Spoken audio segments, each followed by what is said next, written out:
one here from Pro Tour Baltimore. There you see on the left the world champion in that almost iconic blue hoodie now. Michael Hamilton representing Lexi Livewire, going to be taking on Colin Swisher, Missouri Switchblade on the right side.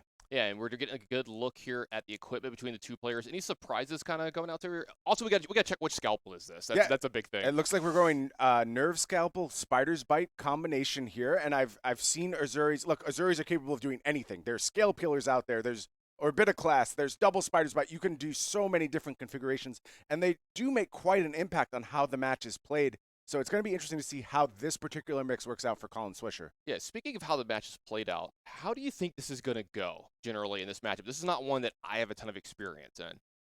Yeah, so Azuri can be built in a lot of ways. It can accomplish a lot of different things. It can be, in my opinion, maybe the best control hero in all of Flesh and Blood. It is very, very good at playing long, drawn-out games, doing things like whittling away with Spider's Bite, as we see from Colin Swisher here, but also just sort of, I don't want to say boring, but just absolutely demoralizing your opponent and just dragging things down.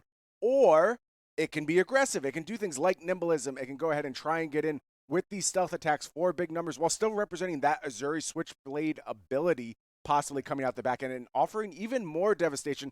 Critically in this matchup, Colin Swisher going to be looking to connect with those Command and Conquers. And Azuri's Command and Conquers, look, Command and Conquer, already a hell of a card. Nowhere better in Azuri where they can just come from absolutely out of nowhere. You're like, oh, did you want to block this for less than 6? Good or luck. A little, yeah, you might just lose everything that's going on here because you see over at Michael Hamilton's side, he's using the double arsenal because of the New Horizons. He's got one face up, one face down as well here, and that's, I think, a drill bit setting up there. So it looks like that attack for 6 is going to come through, put Michael Hamilton down to 33, and he's got even a frailty as well here added to the side. Oh, I think I saw a Command and Conquer heading into Colin's hand here. This is something that Hamilton's going to have to watch out for, but here we go. The first real turn for Michael Hamilton's going to start off with an Art of War. And this is already a very, very interesting point, Tannen, because Art of War hotly debated in Lexi lists right now. A lot of players actually choosing to give up on Art of War. And again, this metagame has changed. If you were around for our last few Pro Tours, hearing that some players may not be playing Art of War in Lexi could be a bit of a shock. But things look different now, and it's interesting to see Michael Hamilton go back to this Art of War, maybe looking to get very aggressive in these early turns. Of course, another new feature of these Rangers, you see that quiver of rustling leaves at the ready from Outsiders, able to maybe fix some of those bricked hands from Lexi. So a lot of new tools in Lexi's arsenal right now. Going to be playing through a frailty token this turn, though. All those attacks coming out of the arsenal going to be whittled down just a bit, -1 power, and we're going to start things off with a Falcon Wing. Again, another very, very important tool from Outsiders, a go-again arrow, letting Lexi get wider with more efficiency. Yeah, that could be one of the things that sometimes can stifle the Rangers just a little bit is, can they go wide enough if they get the hands that have the none of the Gogan arrows? But Lexi's got a good job at kind of fixing this. Not as all in on one arrow like Azalea does, so you're going to see this one go a little bit wider. So it does look like we're going to instant speed, put an endless arrow in. That one's going to follow up as well here. Colin down to 37. Now this endless arrow, if this hits, this is going to go back over to Michael as well. Now everything's going to have the -1, but the +1 from Art of War as well. And it does look like we're going to have Oasis Respite on this arrow, preventing all of that damage. That's a Razor Reflex as well getting pitched from the Azuri player here. Yeah, so already some interesting decisions from Colin Swisher. There's a lot of debate between, is Azuri supposed to be a pummel hero? Is it supposed to be a Razor Reflex hero? Is it supposed to be none of the above? You see Colin going ahead, bringing the Razor Reflexes to this matchup, and is able to use that Oasis Respite very effectively to shut down that endless arrow. You see how much work this frailty token has already done, -2 power on the turn, and it's going to be even more as Michael Hamilton going to go ahead and reload with that big power play from Rangers. It's 3 of a kind. Speaking of work, Michael Hamilton is putting in some work this turn. We saw the Art of War banish a card at the beginning to draw 2 cards, now 3 of a kind, drawing 3 more. Now, until end of turn, he's only going to be able to play cards from his arsenal, but that's what he's doing anyway. So this is pretty much a draw 3 for free here in this deck, and is that a Remorseless? That is a Remorseless going to be fired off from Michael Hamilton, assuming probably a little bit of go again here off the back. Yep, there you see Michael Hamilton. No stranger to the feature match area, very good at keeping us updated on what's going on. Does have go again from the back of that Voltaire, so Remorseless coming in for 5.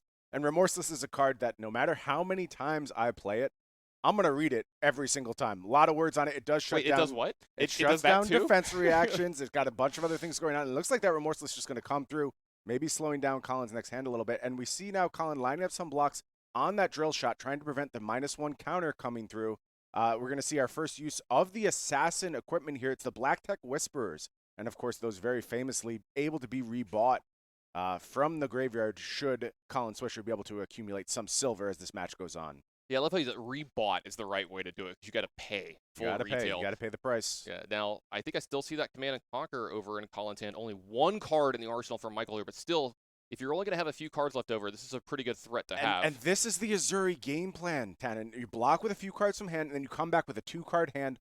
One of those cards is a stealth attack. The other is a card in hand. And if you're Michael Hamilton, you don't know what this represents. This can be Command and Conquer. This could be raw damage. This could be another critical debuff for your next turn. It's really, really hard to plan through.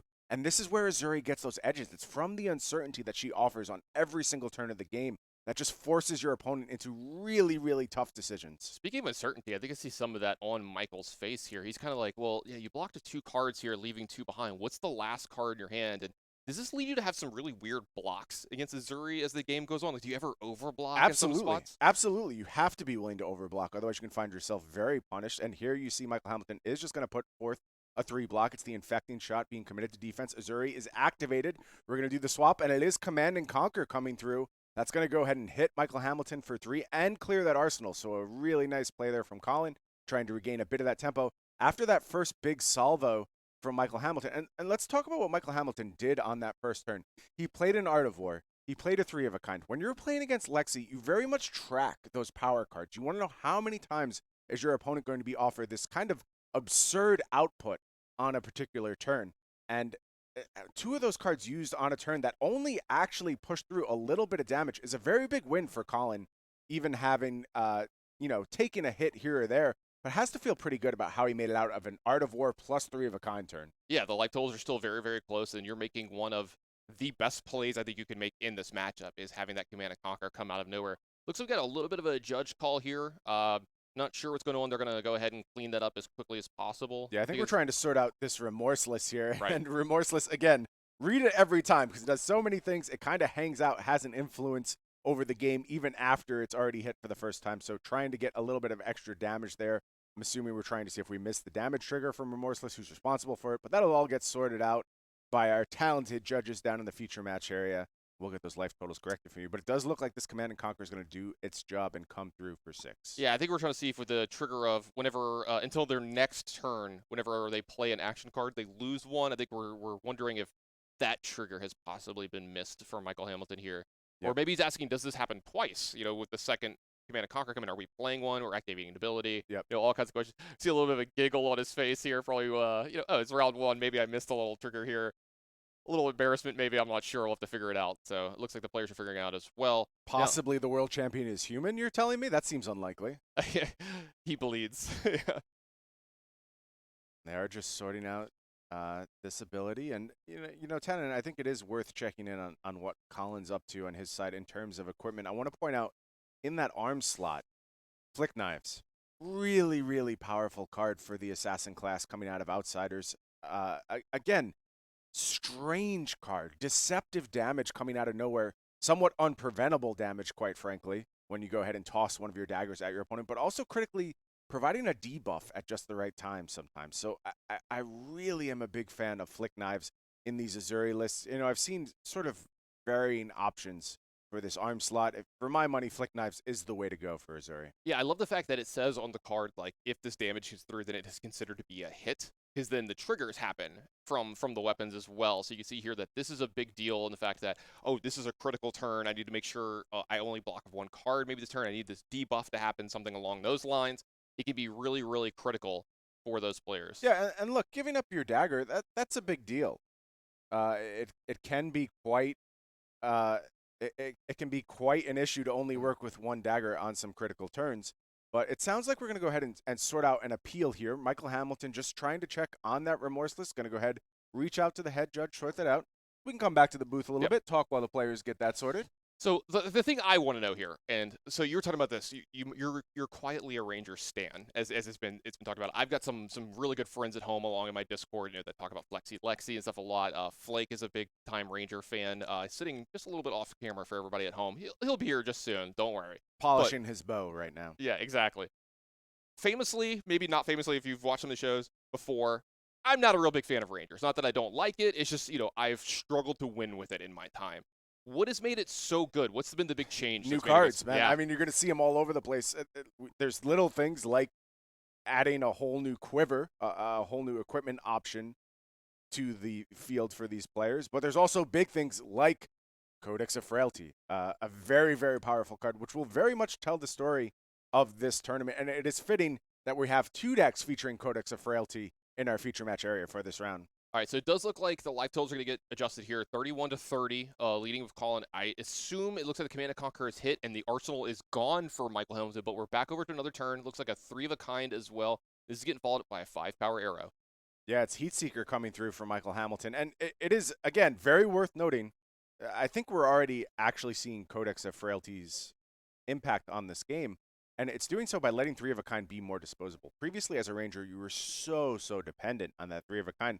Now you have other options. You have other ways to force damage. Hamilton using 2 3 of a kinds in these first couple turns here. Another 6-power arrow coming in behind this one as well. Colin's life total getting kind of attacked quite a bit here, down to 26. Looks like he's going to block with a stealth here, so that's going to soak up 3 of it. 3 more going to come through. Colin down to 23. Trigger the arrow. Yeah, make sure everything goes right. So the card's going to go face up into the Arsenal there, and then we have another one face down as well. You're seeing a lot of that with... If you like plays out of the Arsenal, get ready for it this weekend. We're going to have a lot going on. I don't know if Command & Conquer has ever been a better spot in the history of Flesh and Blood as it I is this totally weekend. agree with you, Tannen. I think Command & Conquer is critical to this metagame. Also critical... We'll talk about some arrow choices there from Michael Hamilton. You saw the Chilling Ice Vein fired off. Again, another point of contention. We're seeing a lot of players move away from this. So Michael Hamilton maybe showing us a bit of a hybrid look here. A little bit more ice than we might be seeing from some other players this weekend. I will say, did y'all know this was coming, that Ranger was going to be this good, and that's why we got a reprint of Command & Conquer? Yep. Okay, cool. Because I remember, I remember James saying something about this at Worlds, that this is going to be good. So looks like we're going to start off with a Spider's Bite for Colin here. Kind of low on cards here. He's been having to block quite a bit. His life total has been getting aggressively attacked here. You talked about this. This Lexi deck just going so wide every turn. And it looks pretty easily. All right, there. This is our first sighting of this card this weekend, but get used to it. You're going to see a lot of Codexes this weekend. Codex of Frailty buying back that attack action. Going to go ahead and put Command & Conquer in the arsenal. Is that a good one in this matchup? Is that a good one to get back? It's not bad, and we're going to see a lot of this recycling of key cards. Be it something like Azalea bringing back red in the ledger multiple times. Something like Azuri getting multiple uses out of these Command & Conquers. Something like Lexi finding the best arrow for the turn, kind of using that full toolbox. But here, Command & Conquer going to be the choice. And you're seeing Azuri, again, showing that flexible game plan. Look how wide this turn is, Tannen. 3 attacks from the Assassin. That's only supposed to do 1 big thing per turn. But there's a Ravenous Rabble, there's a Spider's Bite, and there's this Command & Conquer coming through, trying to clean up 2 cards out of Hamilton's arsenal. Let's talk about how good this Codex was as well. Each player had to discard, but since Michael already has cards in his arsenal, he does not get to put one there. And then we got a Command & Conquer put on the Azuri side. Now it's going to get to be played this turn as well. And Michael, yeah, he's got cards in his hand to block with, but he's got 2 cards in his arsenal, so he has to block now. So he's going to be really low on resources going back into his turn. It goes further than that, Tannen. There's a Ponder token now on Colin's side. There's a Frailty that's going to go ahead and inhibit Michael Hamilton. Let me go ahead and do a little math. I think this is like quick. a 5-for-1 almost this turn. This is 262 points of value that Codex of Frailty just produced, which is pretty good, I'm told. We're gonna keep that. We're gonna keep count of that all weekend long for you, as well as we're gonna see how good these Codexes of Frailties are for the entire weekend. But that's a really, you said 262. 262. Okay, I'm marking that one down. Yeah, 262 points of value was for the first Codex. Was that a full number? Was it point something? No, it's full. Okay. That's a very precise calculation, Tannen. Just so y'all know, there is a pad and pen going on here. There was actual math done. Yep. It's just science. Speaking of math, that's what Michael Hamilton's having to do a lot of right here. This block is sending him into the tank, and I can understand. Round 1, you want to play your matches just as hard as you do your finals. You don't want to take anything off, anything easy here, but this block is going to be difficult. And if you take a look at the player cameras here, we have the new feature match area set up this weekend. I'm a big fan of it. We have raised viewing areas over the players, so now no glare problems. You're going to be able to see the games without being right on top of the players. Absolutely love this. It's got that almost like sports Absolutely. feel. The setup here at Pro Tour Baltimore actually quite awesome, Tannen. We have this, elevated feature match area. You can stand around, watch the players. We also have a nice viewing area set up down here. It really has delivered in terms of a venue. And course, free to enter. I encourage anyone on the East Coast. It's worth it. Make the trip down here. Come hang out with us a bit for Pro Tour Baltimore. It looks like Michael Hamilton going to go ahead, use that Art of War defensively, and that's going to go ahead and allow a block from Arsenal with that Frostlock he had rolled up. Looking to play a little defense. Or is that Frostlock, or is that maybe a different arrow? Getting a little No, glare I think that's a Frostlock. Okay. It looked like it had a little red tint to the pitch. I got confused for a moment, but I think you're right. Yeah, that's Frostlock, our old buddy. One of the best blue arrows in the game. Speaking of cards that you have to read every single time you play them, this is another one for me. It does a lot. I mean, it's really hard to hit that 4 power breakpoint for a blue arrow, but Frostlock able to do it and also bring some other disruption alongside it. Yeah. Rain Razors was pitched here this turn as well to pay for this, and that's a big pitch as well. It's one of the best cards in the entire deck. Power cards. Yeah, we're seeing Hamilton use these power cards pretty aggressively and defensively early on in this game because there's so many of them now. You just have so many more choices. And just it looks like a very defensive turn here from Michael Hamilton. One of my favorite plays here as well for him, the fact that Voltaire is an instant and you could play it during any turn. So with the extra resources floating, he was able to load up an arrow here going back into his turn, I think, as well. So yeah, quite beneficial. And it is just going to go ahead and be another Voltaire activation here. Of course, those famous 2 Arsenal slots on the back of that New Horizons. This is the first hero I ever played with in Flesh and Blood. Really? Yeah, first game I ever played of Flesh and Blood was with Lecty. Yeah. My first game was Levia versus Prism. Well, honestly, the Blitz decks. Honestly, yeah, I tried to learn through some of the Blitz decks, and I learned with Chain versus Prism, and it was very daunting. It was for my first games. It was a lot. Yeah. Thankfully, I stuck with it. Flesh and Blood becoming a huge part of my life now, and those Blitz decks just a little bit getting a little easier to comprehend these days, I think. So. All right. Colin comprehending an attack for 4 here as well. A little hard for me to see the card here. The dice covering up everything. I think it's an infecting shot. You do see that Blood Rot Pox pulled out by Colin Swisher. Of course, going to be a lot of those horrible diseases floating around our future match area. And here we see the first Codex coming through from Michael Hamilton. It is going to be a Codex of Frailty. Going to go ahead and look to do a little bit of a reset, get that best arrow back, and get that Ponder token rolling into the next turn while possibly slowing down Azuri a bit.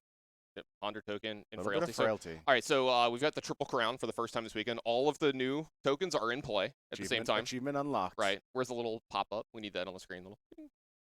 And it looks like it was just a Falcon arrow, I believe, yeah, I think back so there as well. for Michael Hamilton, looking to make this turn a little bit wider. The Flick Knife's going to come out and play some defense here. It looks like after that damage is going to get through, the Ponder is going to happen. It looks like we're going to go ahead and set that up as the second Arsenal here. And you can see the power of all these things now. So the Ponder token is going to go away. 2 Arsenal cards for Michael Hamilton here. He's going to draw back up to 4 cards. We're going to go back over to Colin with Azuri. Life total's really close, 19 to 21 here. Colin, though, playing with a few cards in his hand left over for a turn that he was a little defensive on. The only problem is got that Pox at the end of his turn here. He's got a Frailty as well. Yeah, it looks like a Wither. Yeah, it is just going to be the classic Azuri stealth attack. What do you want to do about it, Michael Hamilton? Yeah, I love this too. It's Wither, attack you. Do you want to do anything here? And then you have to not just think about what's going on the surface here. You have to worry about, am I getting stabbed in the back by something else here as well? There's a chance of attack reactions, not only the Azuri ability, but just attack reactions out of hand, potentially buffing that stealth attack. So, again, just tons and tons of deceptive threat coming from Azuri. And if you're Michael Hamilton, this is a suspicious attack for sure. A lot of cards in Colin's hand, not using that Spider's Bite. And there you see, it is going to be attack reaction. I believe that's a Razor's Edge coming down, getting a little pump on that. And it's going to be a second pump. I believe this is a spike as well, so a large amount of damage being represented here. It looks like we're going to have a 9 coming through here. So this is the other end of the spectrum. We talk about over-blocking some of the cards and hey, I'm playing around Command and Conquer here. I'm playing around a couple other things. You have so many cards in your hand to have to do this, and now you get punished by the other end of the spectrum. There's 2 attack reactions here coming through. It's going to push through a ton of extra damage. Here, you can have these tokens here as well now this turn. And so now the life totals have kind of swung in the favor of Colin almost here. And he's the one on the front foot a little bit here. But going back over to Michael, he does have some cards in hand, plus 2 cards in Arsenal. So we'll have to see what happens here. The Blood Rot's going to happen here, it looks like, for Colin. Going to be drawing up some cards, going to have an Arsenal of his own. But Michael looking to have a big turn here. Only the 2 on that Spring Tunic here. So he's going to have to play with just the few cards that he's got in his hand. A really representative hand from Azuri there. And just showing the pressure Michael Hamilton is under. How was he supposed to know that's what that turn would look like? It could have branched in so many different paths. And again, there were some hints. Cards in hand certainly point to attack reactions for Colin. but it's really, really tough on the Lexi side. And imagine that turn at lower life totals. How does Michael Hamilton block in that spot should his life total get down into the red zone? And that's why you're going to see Michael Hamilton try and preserve life for as long as possible, try and get a little bit ahead. And it looks like it's time for another Codex here from this Lexi. Got to go ahead, activate that, flip it up, get some more arsenal space for that Voltaire. Heatseeker Bean pitch, going to load an Endless Arrow. So a nice piece of threat there from Hamilton, offering that return to hand. An Endless Arrow, so annoying to play against Tannen. If you're against a Ranger, there's no worse card, in my opinion, to see on their side. Yeah. So turn started off with a Falcon Wing shot, but that only attacked for 2. We do have the Frailty going on, so that is at least something in Colin's side here, helping out quite a bit. How much life has been saved by Frailty in this game? In this game alone, I don't know if I can count that high because I've run out of fingers. You know, I think Frailty was a little bit slept on in terms of its impact in both constructed and limited. We're going to see it a lot this weekend. Yeah, I mean, it's huge. And as you play more Outsiders Limited, it was really fascinating to see sort of the public perception of this, because I'm watching the rankings of these cards and people singing the praise of Blood Rot, Pox, and Inertia, and rightfully so. Those are very powerful effects, and sort of dogging on Frailty a little bit. And then I watched things start to change as players played more and more, and Frailty became more and more important in this format, both the constructed format and the limited format. Well, with Ranger becoming so popular and probably maybe the most represented class here, the represented heroes here this weekend, I think you're going to see Frailty go way up in value, just like you said. It just makes sense here. So it looks like we're going to have this Endless Arrow coming in. I believe this is attacking for 3. Yep. That Frailty is still happening. This does have go again. The second Endless Arrow, so Endless Arrows coming in. Yeah. Possibly for Michael this turn. And a nice clean block here for Colin. Shred going to be put in front. Block for 3. The second Endless Arrow coming in for 3. And like this just makes Colin's life so much simpler. This is a horrific turn to face down. Although you do see a sink below ready to go there for Colin. But it just makes his card so much better, right? He's got a lot of block 3s. Absolutely. So when you have Frailty against a Ranger, this makes block 3 just so much better. So it looks like the Blood Red Pock is going to happen. I believe it's going to put Michael down to 16. These life totals very close here, Brian, in our first game here from Pro Tour Baltimore. Yeah. Looks the Ponder token's going to happen here. Looks like you're going to pay for the Blood Rot. Okay, yeah. Nice play. Yeah, stack things appropriately, and you do have to manage those tokens at the end of turn, so you're going ahead and setting up and giving yourself as many options as possible to how you're going to deal with them. And Ponder, of course, capable of countering Inertia as well, and we'll see that interaction come up a bunch. Speaking of buffing attacks here, I think this is a Nimblism into a Stealth. This is attacking for 6 here. Yeah, and Sedate going to be what's offered here. Sorry, Sedate. Inertia, the token coming through. And again, you know, we'll sing the praise of all these tokens. You're seeing their impact, but Inertia against a Ranger, pretty big deal. I mean, Hamilton's looking to set up across turns. Now, granted, he can reload at instant speed, so it's not like he's totally cut off of his arsenal, but it can be quite an impact on card density should Inertia be able to be put on Hamilton's side. And you know, as the Azuri player now, you've landed that Inertia. This might still be a pretty sizable turn from Hamilton, but the next one's going to be a little bit of a reprieve. And this one, going into it with no arsenal for Hamilton, Colin Swisher has to be feeling pretty good with the life totals where they're at, taking on the world champion. I think he's in striking distance here. Yeah, 15-12 in Colin's favor here. Going over to Michael Hamilton, like you said, nothing in arsenal just yet, but he's going to load up a Falcon Wing and attack here. It's going to be an attack for 4. Yeah, critically on that break point due to Voltaire. Heck of a bow, Tannen. It really, really is. And then don't forget, there is that inertia going on. So there's another sink below. It's going to cleanly block this. Looks like considering sinking a card. Nope. You're going to keep your hand. Both players showing some strength here. Colin showing strength of, I'm good with my hand. Follow-up searing shot here. So interesting from Colin. Chose to deploy that sink below on the Falcon Wing. No on-hit on that. The searing shot offering a potential extra 1 damage should it leak. So let's see what the block is here from Colin. Yeah, this is a really good one here. This is one of my favorite arrows in this class because it almost always gets the extra damage through. Because of the break point of 4, you know, if you block this with 3, you're actually taking 2 in a lot of the spots. So I'm a big fan of searing shot here. Just gets through a lot of extra damage, plus it's just a 0 for 4, which is great in this deck. Ranger has become this beautiful combination of old and new. You know, searing shot, sort of a classic Ranger tool. Endless Arrow, classic Ranger tool. New Horizons, been out there since Tales of Aria, making Lexi a bigger threat, and it just combining so well with all these new pieces Rangers have added to their quiver. I see what you did there. Of Rustling Leaves. Yeah, there you go. I liked it. Of course, we'll be seeing other quivers. There's a legendary quiver in Outsiders as well.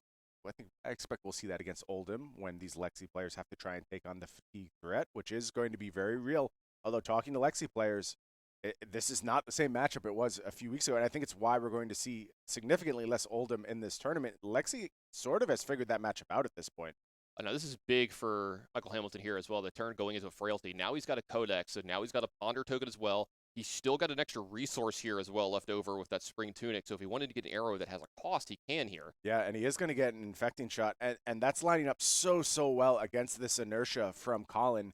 We talked about how Colin was sort of lined up to get a bit of a reprieve over these next few turns. That's been canceled. Not going to happen anymore. There is going to be an arsenal for Hamilton on the next turn, although Colin finds good blocks against this Withering Shot. Going to go ahead and commit this Crown alongside a Shred for a clean 5 block. Yeah, it looks like we're going to stack all the triggers here at the end. Make sure that Ponder happens at just the right moment. Michael Hamilton here. There we go. Resolving Ponder. Looks like it's going to go into the arsenal. Inertia critically clears first. Ponder then resolves. Gets the card into arsenal. As intended. Yeah, we're going to see a lot of that going on this weekend in Classic Constructed and a ton more in the limited portion of this tournament as well. If you don't understand how to stack these correctly, you might be a little behind in some of these games this weekend. And here's a big threat from Missouri. It is Isolate this go-around. Isolate, of course, coming in with Dominate, making it very hard to play around that Missouri ability. And you see Hamilton sort of lean back in the chair a little bit, take a deep breath, because the threat is real. This Isolate could be a Command and Conquer like that. Yeah, because like when you look at it, you're like, oh, this is an Isolate for 1. And anytime in the past from any other hero, you'd be like, yeah, take it. Yeah.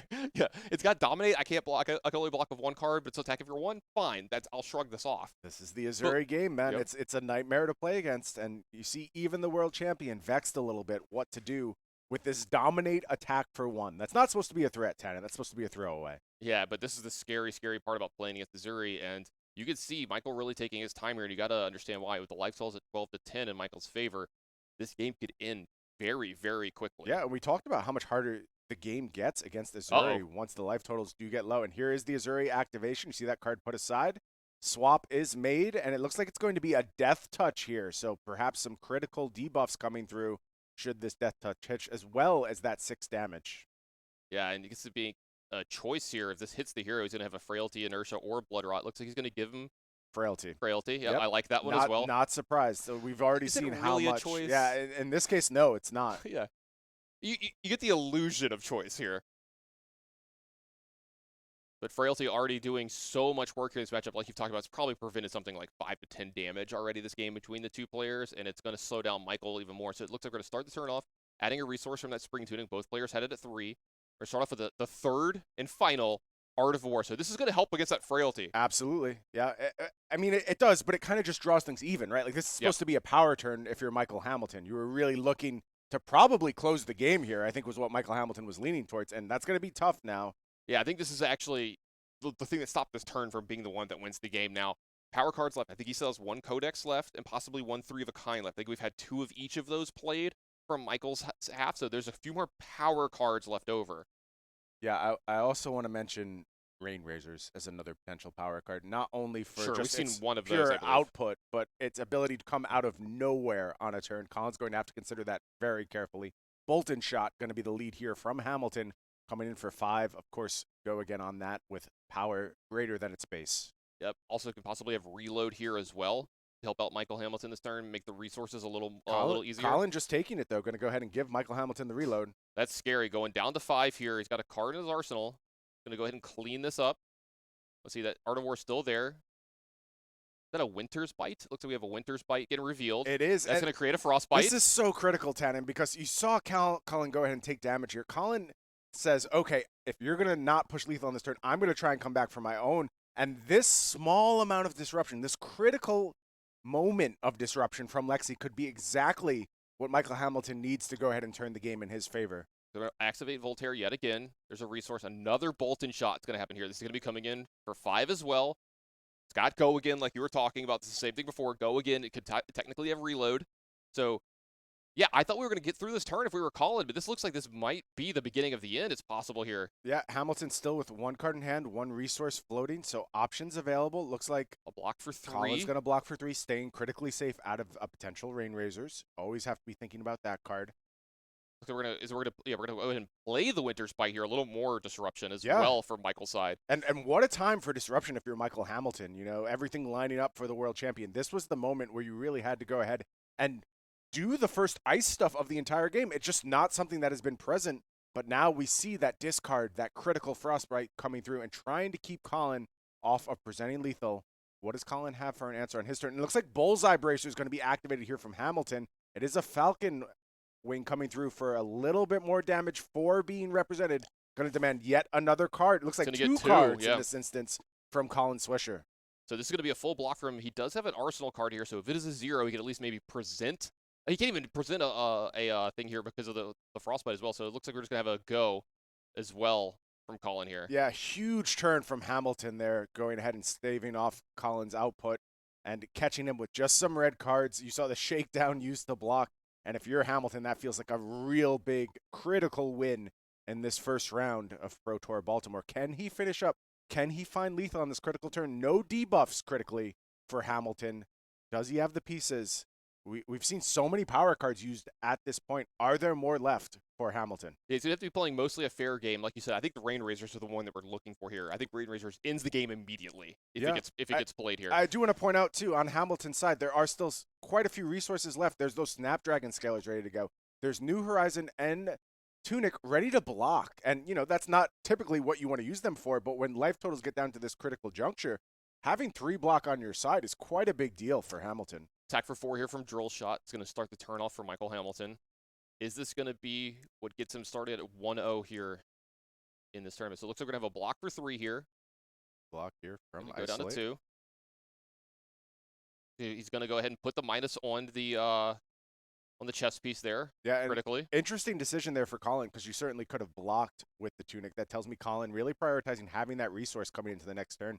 It's going to be card light, so I think he needs it. Yeah, it is Heat Seeker here from Hamilton, critically getting to 6 damage. Going to demand 2 cards again. 1 card left, and I think I figured out what Colin's up to here. I see a Codex. Yeah, that 1 card's a Codex, and potentially Codex plus whatever's in Arsenal here. Is there some go again out of Arsenal? That's what Colin's critically looking for here. What is that 1 card? Is there going to be some threat on this turn? It looks like it is going to be Ravenous Rabble, so a critical card to find there. Only coming in for... I believe that's for 4. Let's see if we can get some dice out there and understand exactly what this Ravenous Rabble is coming in for.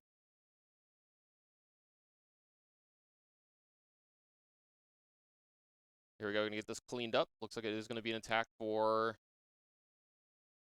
Not 8. That would have been really good. All right, so 3. For 3. Yeah, I thought that might have been a yellow on top. So it is going to be a Ravenous Rabble for 3.